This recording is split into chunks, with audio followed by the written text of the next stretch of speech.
Welcome to the CNS Podcast, featuring Dr. Daryl Inaba, Research Director for CNS Productions. In spite of a lot of, good results and a lot more support for harm reduction, it's always and continues to remain a controversial issue, and probably one of the most controversial issues with harm reduction is the needle exchange issue and the distribution of Narcan to help addicts reverse overdoses within themselves.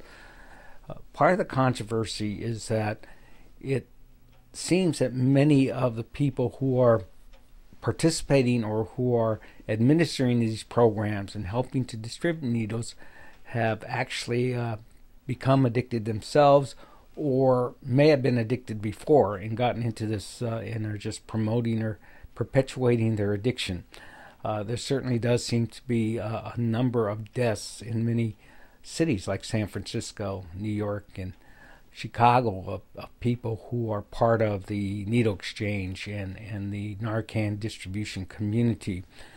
The other controversy is that needle exchange is probably the wrong term. As far as I've seen in various needle exchange programs, it's not so much exchange as it's needle distribution. It's not replacing one needle for needle as an addict turns in ones that they've used, and you give them a fresh one so that you don't increase the needles that are out there in the street and on the community. What really seems to be working best from the harm reduction point of view is huge distribution, giving 50, 100 needles at a time to addicts so that they have an endless supply to be able to administer the drugs.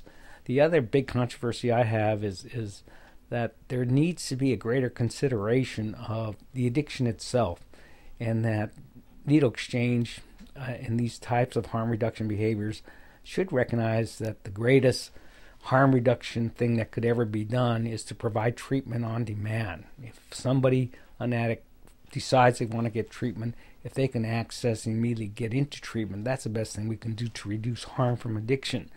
And so many of the exchanges and the harm reduction programs, part of their mission is to not address the addiction at all, not to talk about it, and not to promote that people take a look at their addiction and get into treatment. And I think that's a big mistake. When you look and step back from all of this controversy and look at what harm reduction was trying to do, and that was trying to decrease, first of all, when it came about, was looking at the HIV and the spread of AIDS, and especially needle-transmitted diseases as well as AIDS. If we look at the data on that, I think it's pretty clear that harm reduction has been effective in really decreasing the spread of AIDS and other needle-transmitted diseases. The next approach with these exchange programs, or the harm reduction in terms of needle exchange, was to provide Narcan and teach addicts how to administer it to a friend if they're overdose.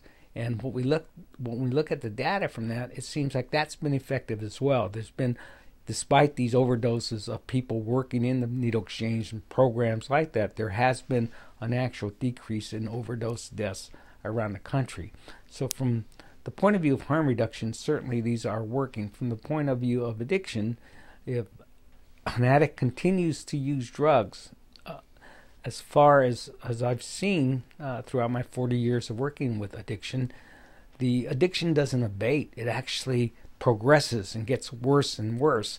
And if that's a situation when you're working with an individual who's not getting any better or maintaining or not having as much illnesses or something, but they seem to get worse and worse in their addiction, I'm not sure that's harm reduction. And I'd like to see us invest a lot more in trying to think of another harm reduction strategy as basically doing just treatment on demand. That wraps our pod for today. Thanks for visiting the CNS Podcast. Please check back soon for the next in the series and visit our website, www.cnsproductions.com.